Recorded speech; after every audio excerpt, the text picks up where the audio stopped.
Let's take a look at our Fantasy Player of the Week presented by Supercuts.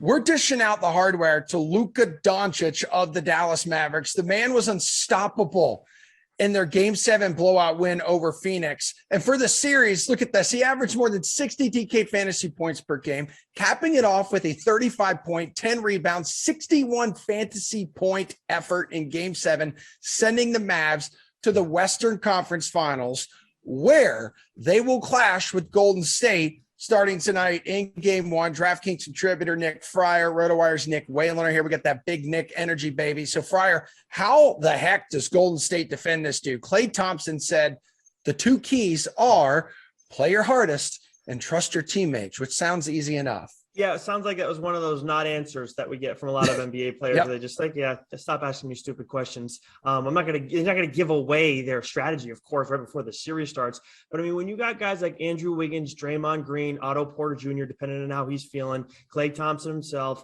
maybe a little bit of Kuminga too, depending on how they want to use him. I think you have a few bodies you can throw at this guy. The biggest thing is avoiding those switches where you get him in like a Steph Curry situation. Not going to be ideal for them. But other than that, I think like you try and wear him down, kind of like what we saw with the Celtics, maybe not as physical because you're going to run into a little bit of trouble because Luka's not as physical as Giannis is, but still you kind of got to wear him down over the course of this series and hope he slows down later on. All right, wait, let me say this, though. The Dubs have historically had success against teams that play like the Mavericks brand of basketball, though, right? Like sole superstars who command the entire offense. Like that's nothing new to the Warriors. A couple examples. They've dismantled guys like James Harden, Durant, Jokic, Lillard, LeBron, all at the highest level of the game. Do they have what it takes to do it again? I mean, they have what it takes. They're the heavy favorites in this series for a reason. They have a player who's maybe at this point in his career, Steph Curry is probably not quite as good as Luka Doncic. I think it's fair to say Luka's the best player in the series, but certainly Golden State has more secondary options. Stephen Curry can have a game where he goes 2 of 12 from 3. And if Jordan Poole and Klay Thompson play well, Golden State can still win that game. Whereas if Luka Doncic has a game where he shoots like that, there's almost no chance that Dallas is going to win. So I think the margin for error is a lot smaller for Dallas. They're going to need to keep shooting the 3 the way that they shot it in round 2 against Phoenix. Luka himself, I think, was under 33% from 3, takes a ton. But, they had 4 role guys who all shot at least 45% from 3 in that series, some of them on pretty high volume. We're talking guys like Bullock, Dorian Finney-Smith, Bertans, Maxi Kleber had a great series. If those guys keep shooting even around 40%, then Dallas is very much going to have a chance to hang in here.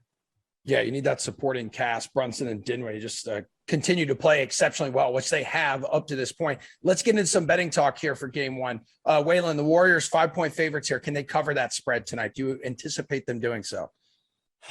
This is really, really tough. I think I would take the Dallas side of this. I would not be surprised if Golden State wins the game. I think we get a similar game to if you think back to Game 1 against Memphis, where Memphis led that game the entire way. Ended up blowing the lead late, and Golden State, I think, won by 1. It was like 117, 116. And it kind of felt like Golden State got away with one, as they tend to do over the years. It feels like the Warriors get more luck and more big shots at big times than any other team. And we have to keep in mind that they're also playing this game at home, in front of a Western Conference Finals crowd at Chase Center. It's going to be rocking. I think Golden State gets the win, but I think we get a really close game here. So I think Dallas covers. Yeah, and Friar, I believe Golden State has not lost at home in this postseason either. I think they're 6-0.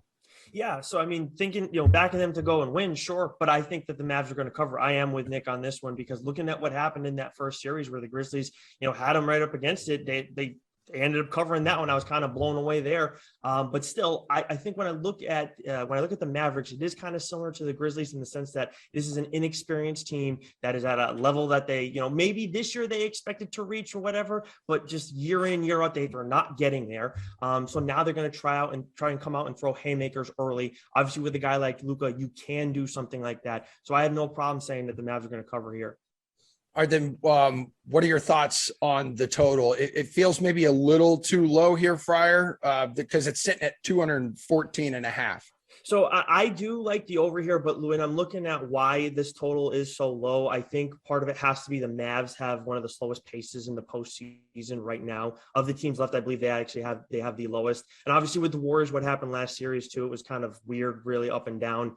But still, I know we don't want to put too much into regular season numbers, but when I look at the Mavericks, when they had 2 to 3 days rest during the season this year, the over was 10-6-1. For the Warriors, when they got 4+ days rest, the over was 3-0. So I like the over in this one because I think there's just too many pointing towards it tonight. Yeah, and Whalen, for all the history here behind like Golden State's like crazy postseason numbers, like Steve Kerr is still a defensive first head coach.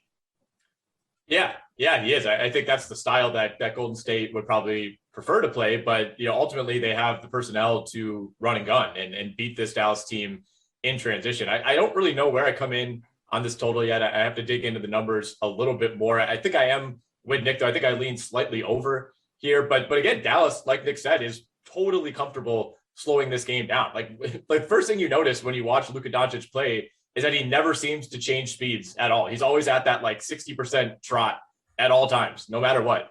So if this game has a pace in like the low 90s, I think that favors Dallas. They're okay with that. They don't want to be sprinting up and down while Jordan Poole is at full speed, laying the ball up in transition. Like that is a very bad thing for the Dallas Mavericks if the game takes that kind of course. Now, the question is, can they control the game defensively like they were able to do at the end of that Phoenix series? I mean, holding Phoenix to 86 and 90 points in game 6 and 7 against the Warriors, that's probably not realistic. But at the same time, I mean, Dallas has guys who I think coming into the year, we didn't really think were all that great of defenders who have really stepped up. Dwight Powell, Kleba, Reggie Bullock, was playing shutdown defense for a lot of that series. So it's going to be really interesting, I think, to see how those guys kind of level up against the Golden State team that has more options than Phoenix. Yeah, even with all the 3-point threats too on the floor, like neither team wants this series to turn into like this Wild West shootout.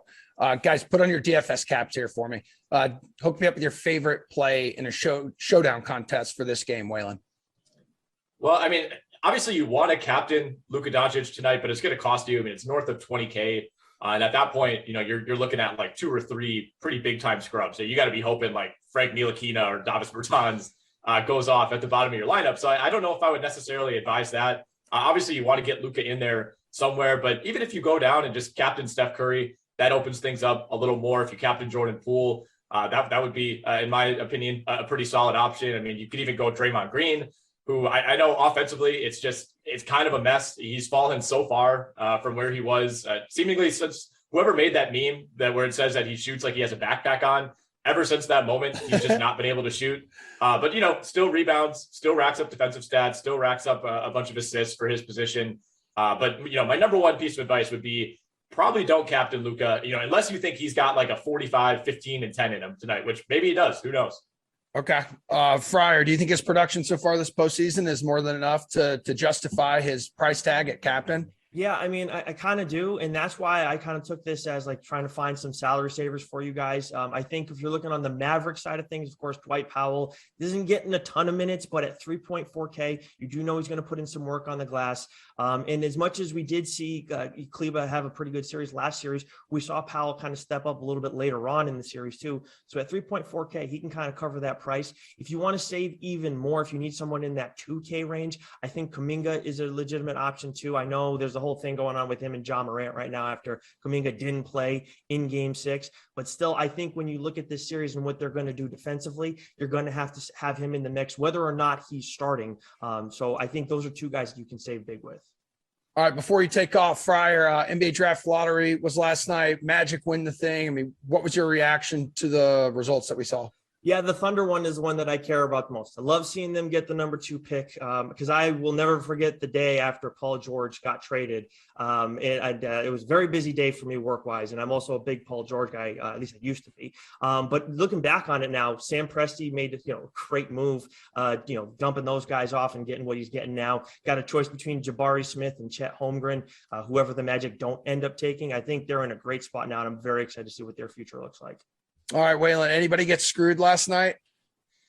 I mean, Detroit, I guess in some ways moving from a likely top 3 pick down to number 5. Yep. But to me in this draft, I don't think there's like one big time prize. I'm a pretty big Chet Holmgren guy. I think he's going to be good.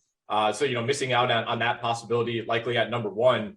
If you're Detroit, that's a little disappointing, but to me, I don't know that there's like a huge drop off from number 2 or 3 down to number 5. I mean, you're still going to you could get Keegan Murray, you could get Shaden Sharp, you could get Jaden Ivey, you could get Ben Mathurin. So I don't think anybody really got screwed necessarily, but a team like Portland certainly was hoping to jump up and either use that pick or use it in a trade to maybe get a star next to Damian Lillard. I think Portland not moving up and actually moving down a spot in the lottery to number 7. To me, that's probably the biggest disappointment. But if you got your hopes up, you're not really looking at the odds.